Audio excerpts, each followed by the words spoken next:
Bienvenue sur Projet du Maroc.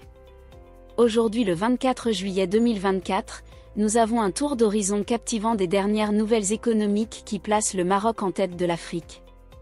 Tout d'abord, dans le secteur automobile, le Maroc dépasse l'Afrique du Sud et se positionne au sommet du continent. Par ailleurs, le pays vise à doubler le nombre d'emplois dans l'aéronautique d'ici 2030. Ensuite, le Maroc a été couronné champion d'Afrique du programme Seed for the Future de Huawei, illustrant son engagement envers l'innovation technologique.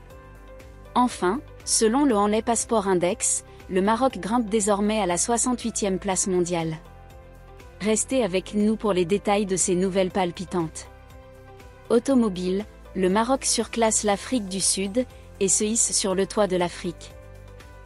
Une véritable révolution secoue l'industrie automobile africaine, et le Maroc en est le protagoniste principal. L'Économiste nous rapporte aujourd'hui une avancée historique pour le Maroc. Après des décennies de domination par l'Afrique du Sud, notre pays devient officiellement le numéro 1 de la production de véhicules sur le continent. Ce tournant marquant est attribué aux performances exceptionnelles des usines, Renault Dacia à Casablanca et Tanger, ainsi que Stellantis à Kenitra, avec des marques prestigieuses telles que Peugeot, Citroën et Fiat. En 2023, Renault a produit près de 382 661 véhicules dans ses deux sites marocains, et Stellantis Maroc a contribué avec 200 000 voitures. Ensemble, ces efforts ont permis au Maroc de produire plus de 582 000 véhicules l'année dernière, avec une capacité installée qui peut atteindre jusqu'à 1 million de véhicules par an. Selon les analystes de Fitch Solutions, la production de voitures au Maroc devrait atteindre un peu moins de 614 000 unités en 2024, surpassant les prévisions pour l'Afrique du Sud, qui devrait se situer à 591 000 unités. Cette progression est soutenue par des investissements continus dans l'industrie automobile marocaine, et par l'essor des projets de véhicules électriques. Deux facteurs principaux expliquent cette tendance favorable: les mauvaises performances logistiques en Afrique du Sud, et une augmentation des importations de véhicules dans ce pays, comparée aux investissements robustes et à l'amélioration des infrastructures au Maroc. Les ambitions marocaines ne s'arrêtent pas là. Renault vise une production de 500 000 unités d'ici 2025, tandis que Stellantis prévoit d'augmenter sa capacité à 450 000 véhicules par an. Les prévisions à long terme sont tout aussi optimistes, avec une croissance annuelle moyenne de 6,8% jusqu'en 2033, atteignant un volume de 1,09 million d'unités par an. Cette ascension fulgurante du Maroc dans l'industrie automobile est le fruit de notre vision stratégique et de notre engagement à développer des infrastructures de classe mondiale. En se positionnant comme le leader africain, notre pays montre qu'il est une destination d'investissement privilégiée, grâce à sa proximité avec l'UE, ses accords commerciaux avantageux, et son potentiel dans l'électrification des processus de production. Le Maroc compte doubler le nombre d'emplois dans le secteur aéronautique à l'horizon 2030. Le Maroc est en pleine ascension dans le secteur aéronautique. Selon Riyad Mezour, ministre de l'Industrie et du Commerce, notre pays est sur la voie de doubler le nombre d'emplois dans ce secteur, d'ici 2030. Lors du Salon aéronautique international de Farnborough, Mezour a souligné que grâce à la vision de Sa Majesté le roi Mohamed VI, le Maroc est devenu un acteur clé de l'industrie aéronautique mondiale.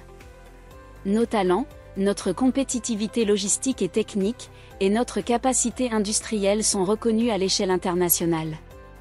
Le ministre a également insisté sur l'importance de la montée en gamme de notre industrie, visant à créer des emplois de qualité et à renforcer notre souveraineté industrielle.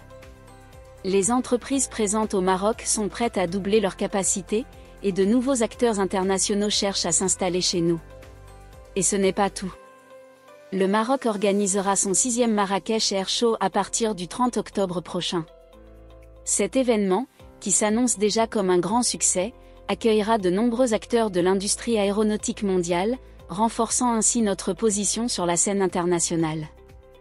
L'Agence marocaine de développement des investissements et des exportations, ANDI, en collaboration avec le Groupement des industries marocaines aéronautiques et spatiales, GIMAS, et le ministère de l'Industrie et du Commerce, a organisé la participation marocaine à Farnborough. Avec un pavillon de 180 mètres carrés, nous avons mis en avant notre expertise et tissé des partenariats stratégiques.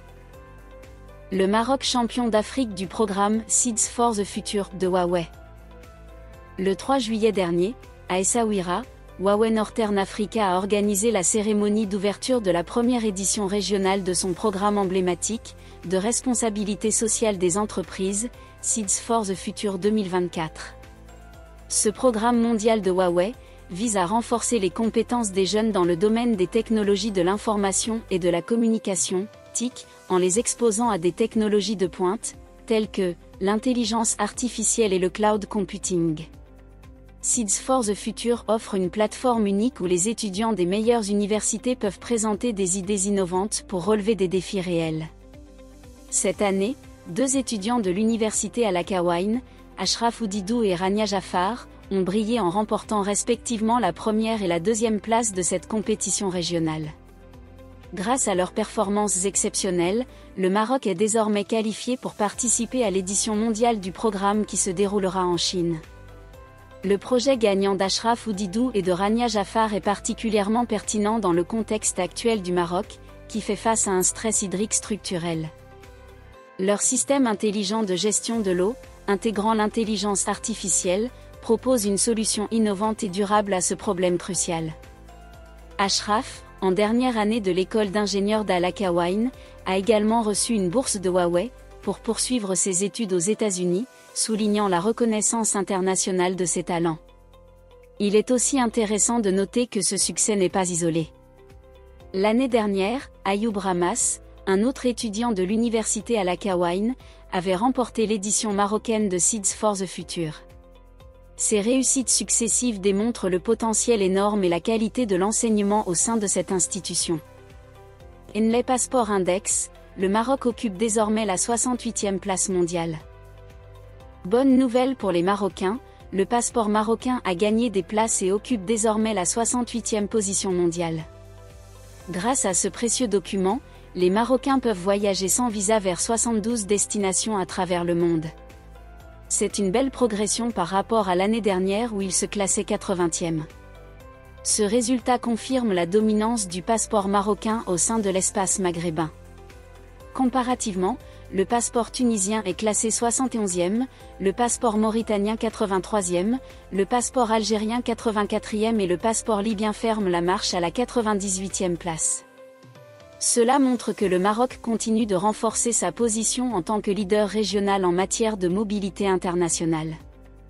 Au niveau mondial, c'est le passeport singapourien qui décroche la première place, permettant à ses détenteurs de voyager dans 195 pays sans visa.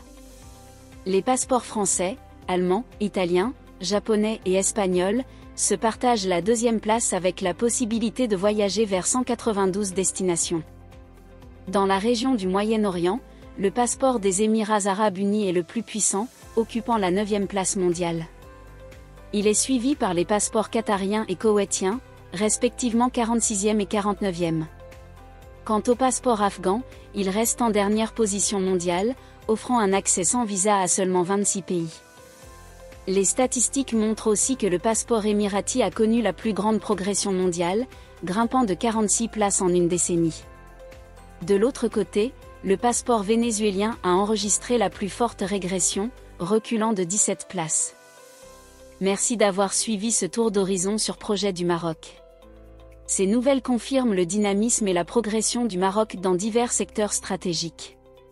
N'oubliez pas de vous abonner à notre chaîne pour ne rien manquer des prochaines actualités et de laisser vos commentaires pour partager vos impressions.